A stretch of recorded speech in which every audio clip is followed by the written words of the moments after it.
नमस्कार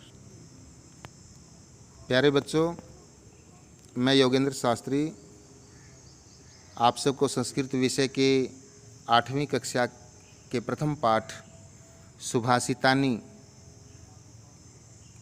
का सरलार्थ, सस्वर वाचन और शब्दार्थ का अध्ययन कराने जा रहा हूँ। आशा है आपको ये अच्छा लगेगा। सुभाषित, सुजमा भाषित दो शब्दों के मेल से ये शब्द बनता है, जिसका अर्थ है सुंदर, मधुर, और भाषित का अर्थ है वचन, अर्थात सुंदर वचन। प्रस्तुत पाठ में सुक्ति मंजरी, नीति शतकम, मनुस्मृति, पंचतंत्रम, शिशुपालवधम आदि महत्वपूर्ण ग्रंथों से रोचक एवं विचारपरक श्लोकों को संग्रहित किया गया है। आइए सस्वर वाचन करते हैं। गुणाः गुणज्ञेषु गुणा भवन्ति, ते निर्गुणं प्राप्य भवन्ति दोषा। सुस्वादुतोया प्रभवन्ति नद्यः, समुद्रम् आसाद्य भवन्ति अपेया। गुण ही गुणवान व्यक्तियों के अंदर समाहित गुण कहे जाते हैं।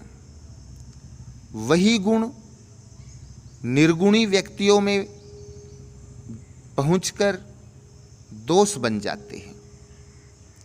गुणः गुण, गुणज्ञेषु गुणवान व्यक्तियों में या गुणी जनों में, गुणः भवन्ति गुण होते हैं। वही गुण निर्गुणम प्राप्य, निर्गुणी मनुष्य के पास जाकर दोषा भवन्ति दोष बन जाते। सुस्वादु तोया प्रभवन्ति नद्यः, जिस प्रकार नद्यः नदियों का, सुस्वादु स्वादिष्ट, तोया जल,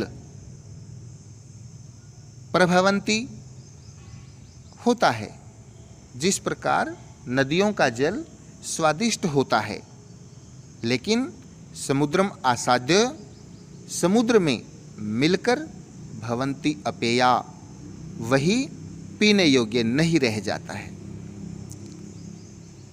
प्रसंग के अंतर्गत सर्वप्रथम हम यही लिखेंगे।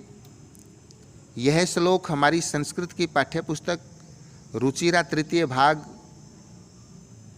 के सुभाषितानि नामक पाठ से लिया गया है, और इसमें कवि ने मनुष्य के गुणों के विषय में जानकारी प्रदान की है। किस प्रकार के गुण मनुष्य के अंदर होने चाहिए। पुनरावृत्ति एक बार फिर करते हैं।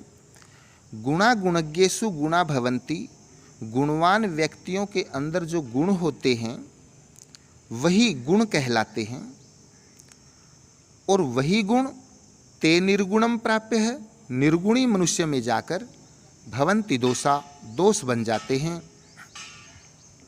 सुस्वादु तोया प्रभवन्ति नद्य, जिस प्रकार नदियों का स्वादिष्ट पानी समुद्रम आसाद्य, समुद्र में मिलकर भवन्ति अपेया, पीने योग्य नहीं रह जाता है। भावार्थ में लिखेंगे। कहने का भाव यह है कि हमें गुणवान व्यक्ति के समान गुणों को अपने अंदर समाहित करना चाहिए। द्वितीय श्लोक। साहित्य संगीत कला विहीन, साक्षात् पशुः पुच्छ विषाणहीन। तृणं न खादन्नपि जीवमानः, तद्भागधेयं परमं पशूनां। साहित्य, संगीत और कला से विहीन अर्थात रहित मनुष्य साक्षात प्रत्यक्ष रूप में पशु के समान होता है। पुच्छ विषाणहीने, जो पूंछ विषाण और सींगों से हीने रहित होता है। अर्थात साहित्य, संगीत और कला को न जानने वाला मनुष्य पूंछ व सींगों से रहित साक्षात पशु के समान होता है। तृणम न खादन्नपि जीवमान, जो घास को न खाते हुए भी जीवित रहता है। तद भागधेयम परमम पशूनाम, यह उन पशुओं का परमम बहुत अधिक या श्रेष्ठ सौभाग्य है। तद भागधेयम परमम पशूनाम, यह उन पशुओं का परम सौभाग्य है। कहने का भाव यह है कि हमें साहित्य, संगीत और कला आदि से युक्त होना चाहिए। लुब्धस्य नश्यति यशः, लालची का यश नष्ट हो जाता है। पिशुनस्य मैत्री, और जो चुगलखोर व्यक्ति होते हैं उनकी मित्रता नष्ट हो जाती है। नष्ट अक्रियस्य कुलम, और अच्छी तरह से कार्य न करने वाले व्यक्ति का कुल अर्थात वंश नष्ट हो जाता है। अर्थ परस्य धर्म,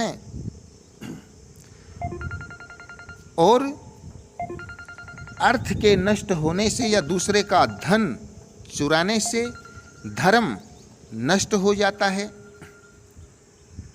विद्या फलम वयस्नीन, दुर्जन व्यक्ति को विद्या का फल कभी प्राप्त नहीं होता। अर्थात व्यसनी व्यक्ति का विद्या का फल नष्ट हो जाता है।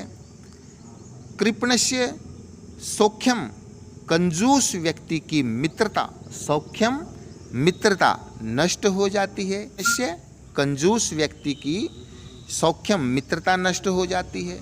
राज्यम प्रमत्त सचिवस्य नराधिपस्य, और राज्य प्रमत्त सचिवस्य, मदमस्त सचिव के कारण नराधिपस्य, राजा का राज्य मदमस्त सचिव के कारण नष्ट हो जाता है। प्रमत्त सचिवस्य, मदमस्त प्रधानमंत्री नष्ट कर देता है। कहने का भाव यह है कि व्यक्ति को हमेशा लालच से दूर रहना चाहिए, क्योंकि उससे मनुष्य की कीर्ति, उसका यश नष्ट हो जाता है। चतुर्थ श्लोक है। पीत्वा रसं तु कटुकं मधुरं समानं, माधुर्यमेव जनयेत् मधुमक्षिकाशौ। सन्तः तथैव शं सज्जन दुर्जनानां, श्रुत्वा वचः मधुर सुक्तरसं सृजन्ति। पीत्वा रसं तु कटुकं मधुरं समानं, पीत्वा पीकर, रसम रस को, तू तो, कटुकम कसैले अर्थात कड़वे, मधुरम मीठे, समानम समान रूप से। कड़वे और मीठे रस को समान रूप से पीकर माधुर्यम एव मधुरता वाला या मीठा मधु शहद ही जनयेत उत्पन्न करती है। असौ मधुमक्षिका, असौ यह मधुमक्षिका मधुमक्खी। जिस प्रकार मधुमक्खी कटुकम कड़वा, मधुरम और मीठा, रसम रस, समानम तु पीत्वा, समान रूप से पीकर, माधुर्यम एव जनयति, केवल शहद ही उत्पन्न करती है। संतः, सज्जन व्यक्ति, तथैव उसी प्रकार सम सज्जन दुर्जना नाम, सज्जन और दुष्ट लोगों की समान रूप से वचः श्रुत्वा, वचनों को सुनकर, बातों को सुनकर, मधुर सुक्त रसम सृजंती, केवल मीठी बातों को ही, मधुर सुक्तियों को ही उत्पन्न करते हैं, अर्थात मीठे वचनों को ही वो प्रकट करते हैं, बोलते हैं। कहने का भावार्थ यह है कि मनुष्य को अच्छे व बुरे सभी प्रकार के वचनों को सुनकर केवल शहद के समान मीठे वचनों को ही प्रयुक्त करना चाहिए या उनका प्रयोग करना चाहिए। विहाय पौरुषम यो हि देवम एव अवलंबते, प्रासाद सिंहवत तस्य मूर्धनि तिष्ठन्ति वायसा। विहाय पौरुषम, पौरुष को छोड़कर, विहाय मैंने छोड़कर, पौरुषम पौरुष को अर्थात पुरुषता को छोड़कर, यो जो मनुष्य, ही निश्चित रूप से, दैवम एव अवलंबते, सहारा लेते हैं। जो लोग मेहनत को छोड़कर केवल भाग्य का ही सहारा लेते हैं, प्रासाद सिंहवत तस्य मूर्धनि तिष्ठन्ति वायसा, वे लोग प्रासादम, उस महल पर बैठे हुए, तस्य मूर्धनि, उसके शीर्ष पर बैठे हुए या सबसे ऊंचे स्थान पर बैठे हुए, सिंहवत, शेर के, मूर्ति रूपी शेर के समान होते हैं, जिसके ऊपर वायसा तिष्ठन्ति, कौवे बैठे होते हैं। अर्थात पौरुष को छोड़कर जो मनुष्य सौभाग्य का या देवम, भाग्य का अवलंबते, सहारा लेते हैं, भाग्य के अनुसार चलते हैं, वे मनुष्य उसी प्रकार स्थिति को प्राप्त होते हैं जैसे किसी भी महल के ऊपर बनी हुई शेर की तस्वीर के ऊपर कौवे बैठे होते हैं। कहने का भाव यह है कि मनुष्य को अपना पौरुष कभी नहीं छोड़नी चाहिए, निरंतर कार्य करते रहना चाहिए।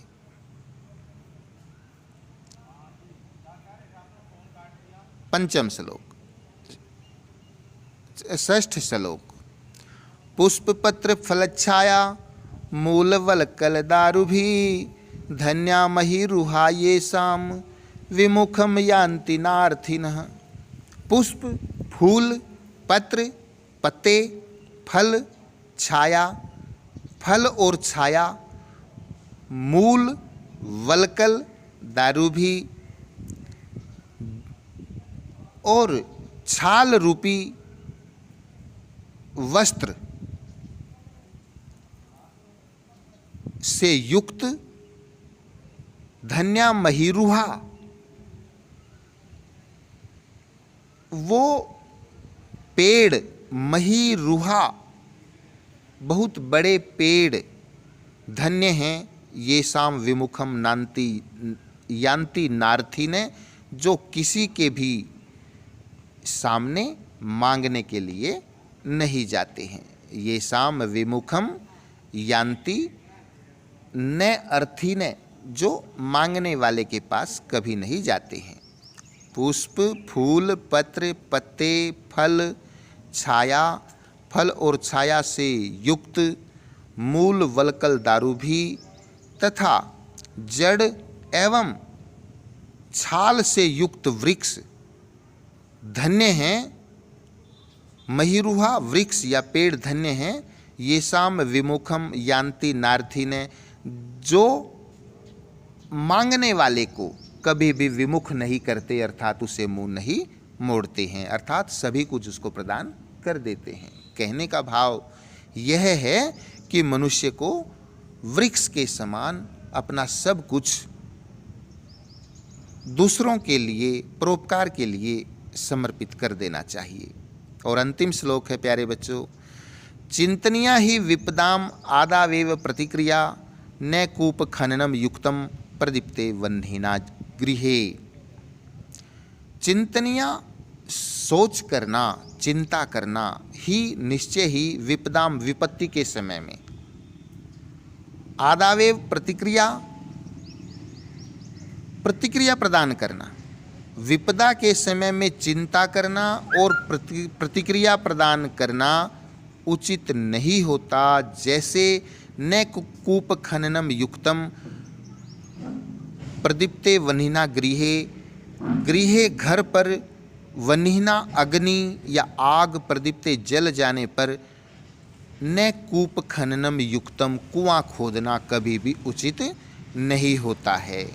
कहने का भाव यह है कि विपदा आने से पहले ही हमें उसके बारे में अपनी प्रतिक्रिया दे देनी चाहिए। जिस प्रकार घर में आग लगने पर कुआं खोदना उचित नहीं होता है, अतः आने से पहले ही उसके समाधान की आवश्यकता पर जोर देना चाहिए। प्यारे बच्चों, अब हम शब्दार्थ उच्चरित करेंगे। गुणज्ञेषु, गुणियों में, सुस्वादुतोया स्वादिष्ट जल, प्रभवंती निकलती हैं या उत्पन्न होती हैं। समुद्रम आसाद्य, समुद्रम जमा आसाद्य अर्थात समुद्र में मिलकर। भवन्त्यपेया, भवंती जमा अपेया अर्थात पीने योग्य नहीं होती। विषाणहीन, सींग के बिना। खादन नपी, खादन जमा अपी अर्थात खाते हुए भी। जीव माने जिंदा रहता हुआ। पिशु नश्य, चुगलखोर या चुगली करने वाले की। वयस्नी न, वयस्नी अर्थात बुरी लत, बुरी आदत वाले की। नराधिपस्य और राजा का, नर जमा अधिपस्य। अतः अगले पृष्ठ पर आएं। जनियेत मधु मक्षिकाशौ, संधि करेंगे। जनियेत जमा मधुमक्षिका जमा अशौ, यह मधुमक्खी पैदा करती है अर्थात निर्माण करती है। संतः तथैव, संतः जमा तथैव, तथा जमा एव, वैसे ही सज्जन सृजंती निर्माण करते हैं। वायसा कौवे, वलकल पेड़ की छाल। दारू भी लकड़ियों के द्वारा। महिरुहा वृक्ष। कूप खननम कुआं खोदना। और वह्निना अग्नि के द्वारा। अतः ये पाठ पूर्ण हुआ। धन्यवाद।